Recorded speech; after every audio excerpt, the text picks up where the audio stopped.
औज़ु बिल्लाहि मिनश्शैतानिर्रजीम बिस्मिल्लाहिर्रहमानिर्रहीम। अगर कोई अपना कर्ज किसी को हिबा कर दे, आप सल्लल्लाहु अलैहि वसल्लम ने फरमाया अगर किसी का दूसरे शख्स पर कोई हक है तो उसे अदा करना चाहिए या माफ़ करा ले।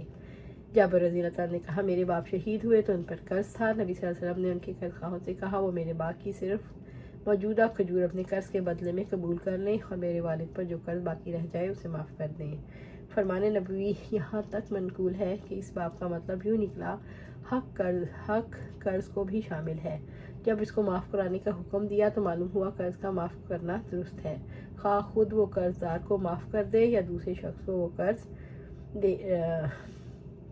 दे डाले कि तुम वसूल कर लो और अपने काम में लाओ। मालिकिया के नज़दीक गैर शख्स को भी दीन का हिबा दुरुस्त है और शाफी और हनफिया के नज़दीक दुरुस्त नहीं। अलबत्ता मदयून को दीन का हिबा करना सबके नज़दीक दुरुस्त है।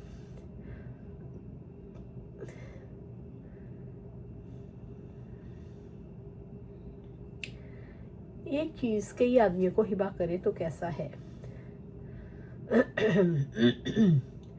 माविया ने मुझे इसका 1 लाख, मेरी बहन आयशा से विरासत में मुझे गाबा की ज़मीन मिली। माविया ने मुझे इसका 1 लाख दिरहम दिया लेकिन मैंने उसे नहीं बेचा, यही तुम दोनों को हदिया है। यानी मशा का हिबा जायज़ है। मसलन एक गुलाम या एक घर 4 आदमियों को हिबा किया, हर एक का इसमें हिस्सा है। हनफिया ने इसमें खिलाफ किया। वो कहते हैं जो चीज़ तकसीम के काबिल ना हो जैसे चक्की या हमाम, इसका बतौर मशाए हिबा जायज़ है, और जो चीज़ तकसीम के काबिल हो जैसे घर वगैरह, इसका हिबा बतौर मशा के दुरुस्त नहीं। नबी सल्लल्लाहु अलैहि वसल्लम की खिदमत में पीने को कुछ लाया। अबू हाजिम से व सहल बिन साद से कि नबी सल्लल्लाहु अलैहि वसल्लम की खिदमत में कुछ पीने को लाया, दूध या पानी। आपने इसे नोश फरमाया। आपके दाईं तरफ एक बच्चा बैठा था और बड़े बूढ़े लोग बाएं तरफ थे।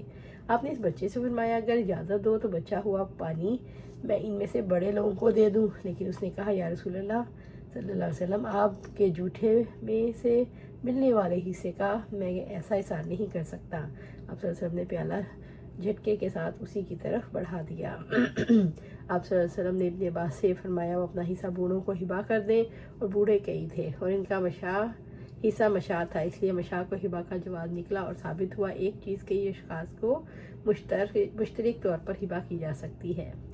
जो चीज़ कब्ज़े में हो या ना हो, और जो चीज़ बट गई हो और जो ना बटी हो, इसका हिबा आप सल्लल्लाहु अलैहि वसल्लम और आपके असहाब ने कबीला हवाज़न की इन तमाम नीमत हिबा कर दी, हालांकि इसकी तकसीम नहीं होती थी। अल्लाह सुब्हानहू व तआला से दुआ है हमें कुरान और सुन्नत पर अमल करने की तौफीक दे, उस पर जमा दे और जन्नतुल फिरदौस के आला मुकाम पर अपने पास खैर अता फरमाए। आमीन या रब्बिल आलमीन।